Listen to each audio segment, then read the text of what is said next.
But it is important to understand that for many Americans, the idea of international engagement is a very tough choice. International investment and trade gets blamed for all of our economic ills, and it's become a scapegoat for many of our problems. It's very easy to blame international trade or the trade agreements on the problems that we're having right now in our economy.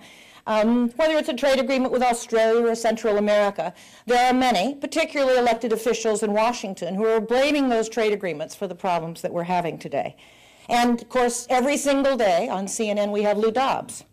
Lou Dobbs, who's, in my opinion, is verging on demagoguery, and he's talking about the evils of international trade and engagement.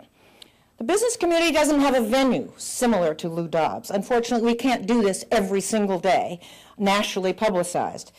So we don't have a way to counteract his nightly attacks on American business and their engagement internationally.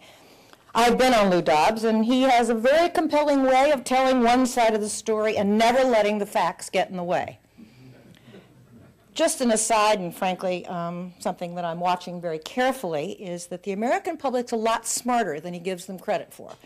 His audience has dropped significantly, and I have a not-so-secret passion that he is soon replaced by a reality TV show that's filmed in Shanghai.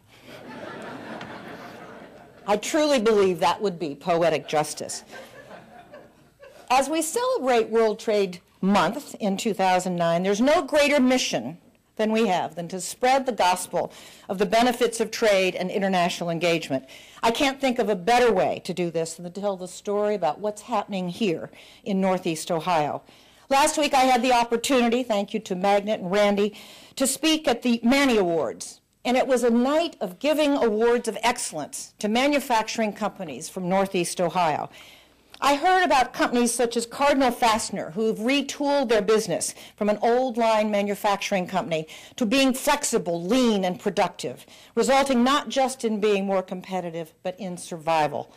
A new generation of manufacturing has evolved in this part of Ohio and throughout the state of Ohio and throughout this country. These companies have learned that survival depends on finding new customers and partners outside of Ohio, outside of the United States.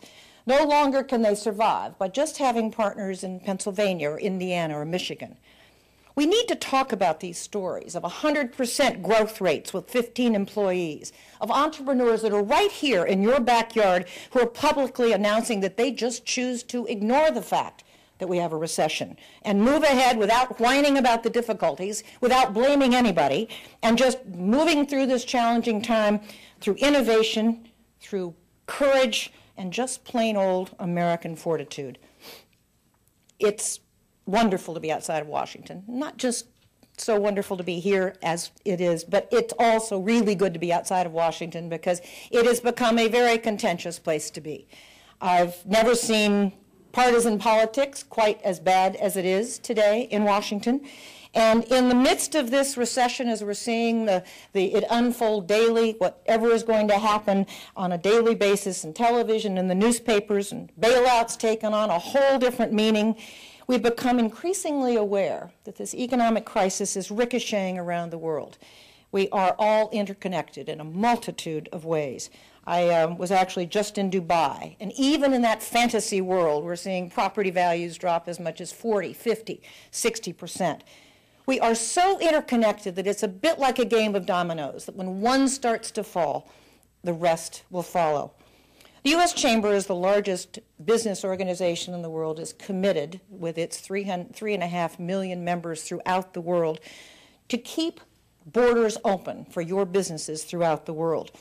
As you heard from that far too lengthy bio, I've run businesses most of my adult life, and I ran offshore manufacturing companies, so I truly do understand what manufacturing companies are going through. I understand about making payrolls and employee incentives, late shipments, worker turnover, hiring and firing, canceled shipments, and all the other glories of running a manufacturing business. A very brief story about my first foray into international business. I grew up in a town in Kansas, 2,300 people, 5,428 dogs.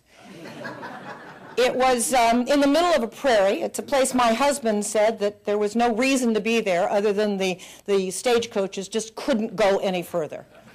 So it was a good town to sort of explore the world from, and when I was a teenager, I had an opportunity to see the world through the Girl Scouts.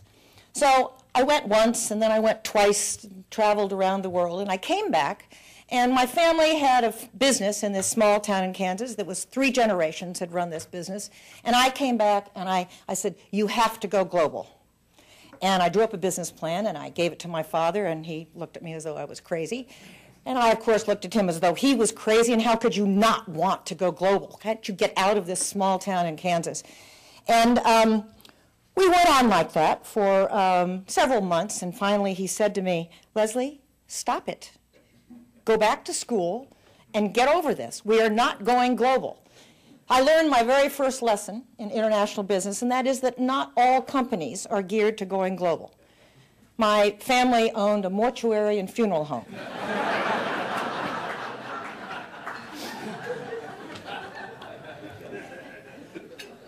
After I sold my last company, I have spent my career now at the U.S. Chamber helping small and medium-sized companies navigate the world. And we have started this Trade Routes organization, which Ralph explained to you, and we literally travel throughout the country all the time. We feel strongly that in order for American companies to be able to navigate the global business world, to have a level playing field, it's very important that we educate consumers, farmers, business people about the importance of international business. So last year, our very small but energetic team were in 300 congressional districts throughout this country, in 45 states. This year, we'll probably exceed that. I've only been in Pennsylvania and Ohio this week. Next week, it's Iowa, Texas, and South Carolina. And this year, though, we're going to be focusing on 3 states and spending a great deal of resources in those 3 states, and one of those is Ohio. The other one is Pennsylvania and Louisiana. We launched our program in Pennsylvania earlier this week, traveled throughout the state, visiting factories that are doing international business, doing media. Our goal in this, by partnering with the state chamber, with partnering with local organizations throughout the state, is to signify the debate, the campaign regarding international trade from a communications and education standpoint. We want to change the way this debate is occurring in America. So it's educating, it's a multi-year project, private sector, non-political, bipartisan, and we will be coming back to Ohio. We will be visiting you. We will be trying to explain to small towns throughout the state of Ohio about the significance of international business. So you might be asking, why all this discussion about international trade? It doesn't affect me on a day-to-day basis. My life is not affected by what's going on in Washington. Let me share a few basic facts with you. Fact number 1, we are the world's largest exporter, not China and not India. 95% of the consumers live outside of the United States, and exports to those consumers around the world has generated more than 2/3 of our economy. There are 250,000 exporters in this country, and most of those are small and medium-sized companies. Ohio has 12,000 companies that are currently exporting.